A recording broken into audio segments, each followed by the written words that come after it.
So today we're going to be working on the oil pan for my R5. It's in okay shape. It probably needs gonna need a little bit of work, but this is the corner that the rod came off and kind of hit.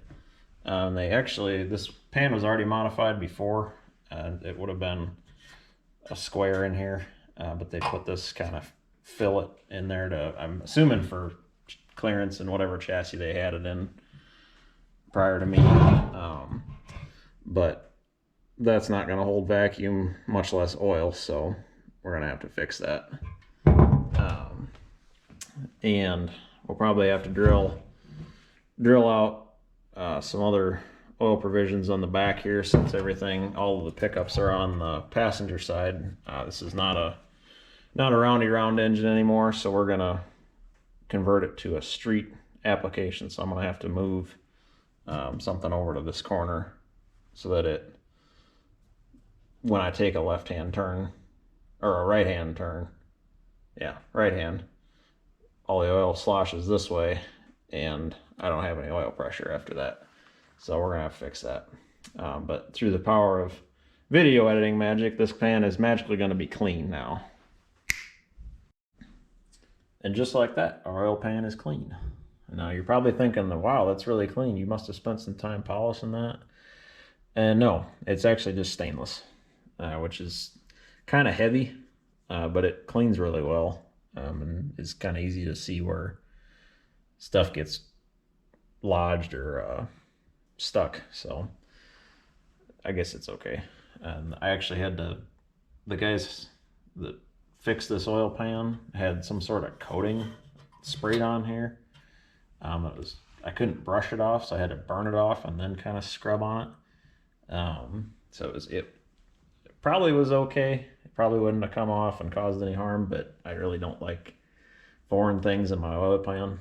And it's in the oil pan, so it's covered in oil. It's not going to rust. So if that was the intention of it, then pretty moot.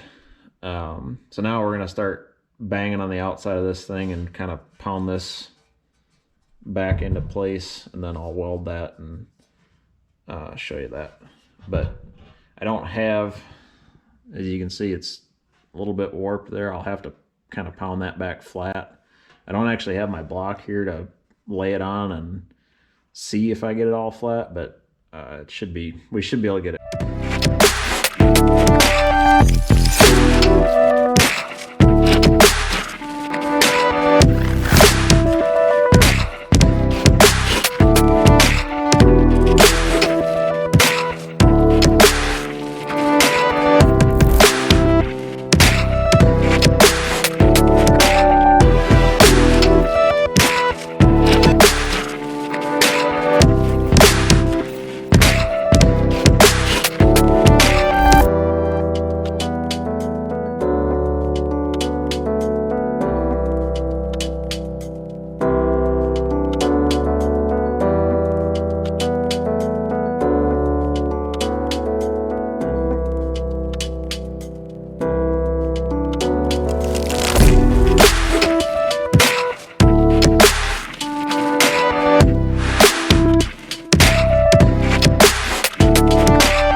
And there's our finished product. I'm not a master welder by any means, but it'll do the job.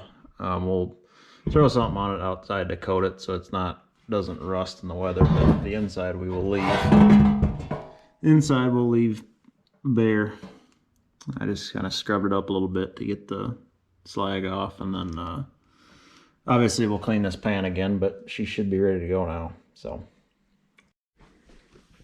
today we're working on replacing the master cylinder for my hydraulic clutch setup. I got a hydraulic clutch setup in here that I kind of cobbled together out of a late 80s Nissan D21 pickup with a slave cylinder and a master cylinder.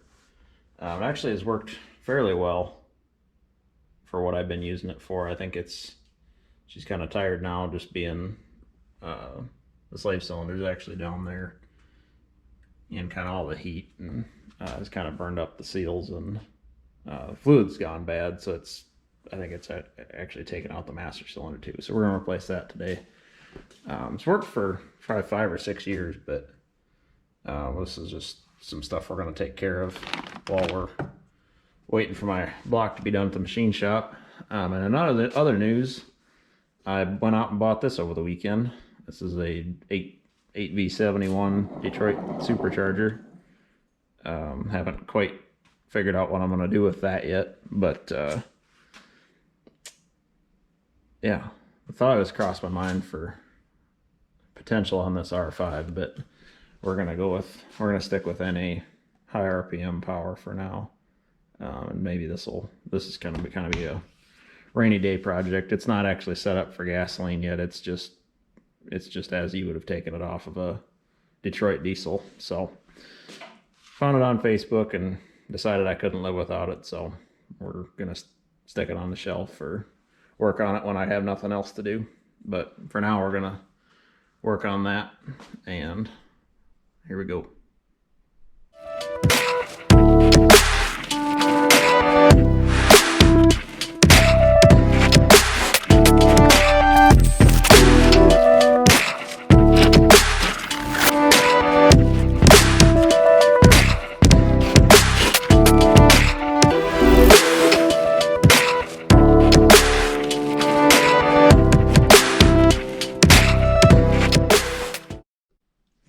Okay, so I got them out now. You can see this is a new one. That's the old one. The reservoir is a little bit different, but I think it'll still work. And you can see I had a kind of an adapter thing that I made to put on here, or just an extension to get the clevis in the right spot to contact the pedal. And this one's actually got enough dong on it to get me to where I gotta go. I made a little mark here on the table, so I know, or before I disassembled the old one, I made a mark on the table, so I knew kind of where I had to be. And this one should work just fine. So we're gonna go back and put this in, and yeah, I vaguely remember myself when I put this thing together saying how much it sucked and how I never wanted to take this back out. And I was right, it does suck, and I did not ever want to take that back out. But hopefully this one lasts a lot longer than this one did. So there we go. Is it installed? Got the line hooked up. Now I just gotta wait a couple days so I can get one of my buddies over here to help me bleed it. So that's done. Next task will probably be getting the rear end so that it doesn't make any more noise. It's got a little bit of a gear wind to it under acceleration, so we'll probably fix that. So it's a couple days later now. Well, actually more than a couple days later since we fixed the master cylinder. And now I actually took the car and drove it. The master cylinder, the clutch works great. But I had actually noticed I had an overheating problem. And see, it's got electric fans on it, and I realized that they were not turning on. So I dug into it a little bit and figured out that my fan controller that was mounted up here died for whatever reason. I only had it on the car for probably 2 or 3 months. It probably only actually worked 5 or 6 times, and then it just up and died. So we've got a new one over there on the bench as a replacement from Summit. They're pretty awesome, just because it was under warranty. And so yeah, we're gonna get that installed today. My GoPro actually died while I was filming this, so I didn't actually get the install on the fan controller, but it's in, as you can see. Wires are hooked up. We'll take it out here in just a minute and make sure everything works, but bench testing everything seems to work good. So anyway, and the update on the R5 that you've been waiting for, I actually got my cam data back from my buddy over at Comp, and all this data is pretty much just summed up what I got written down here at the bottom. The cam is 296 degrees of total duration on the intake, 309 degrees on the exhaust, 262 degrees on the intake, and 275 degrees on the exhaust at 50 thousandths, and 369 thousandths lobe lift, 374 thousandths lobe lift on the exhaust, and then with our 1.9 rockers, so that's going to give us just over 700 thousandths lift on the intake and 711 thousandths on the exhaust. So pretty racy cam, but I have seen stuff that's a little more aggressive than that. You got to keep in mind this stuff has to be smooth and last, you know, for a few hours on end. So certainly not a tame cam by any means, but and also I got a hold of my engine builder, and he's going to have me measurements for the deck height and the bore size by this time next week, hopefully. So we should be able to get going on some pistons. He did tell me that he had a sleeve number 1, which is what it is. I kind of expected it, and it just is what it is. It'll be our best cylinder, but once he has that done, he can get me measurements and we can get going on some pistons. So things are moving right along. Another thing we also decided on is we're going to top guide the connecting rods, and all that is so the pin boss kind of wraps around the small end of the rod like my finger, and on a top guided rod, that clearance between the pin boss and the small end is very small, so that it centers the rod underneath of the piston to get the most direct push downward on the connecting rod. So what that means is we have to machine down the flanks of the big end of the rod so that it has room to move fore and aft on the journal of the crankshaft. But it just a trick they do in NASCAR to net just a little bit more power. So that's just another thing that we're going to do to spice this thing up a little bit, since it was originally bottom guided. But let's take this thing out for a drive now.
do work after all. Initially thought there was something wrong with them. I was trying to adjust them to a cooler temperature and they didn't come on, but turns out I think it was just the water in the reservoir of the radiator hadn't been heated up all the way yet. So anyway, that's going to do it for this episode. So stay tuned for the next one. I should have some stuff up in hopefully a couple of weeks when parts start showing up. So see ya.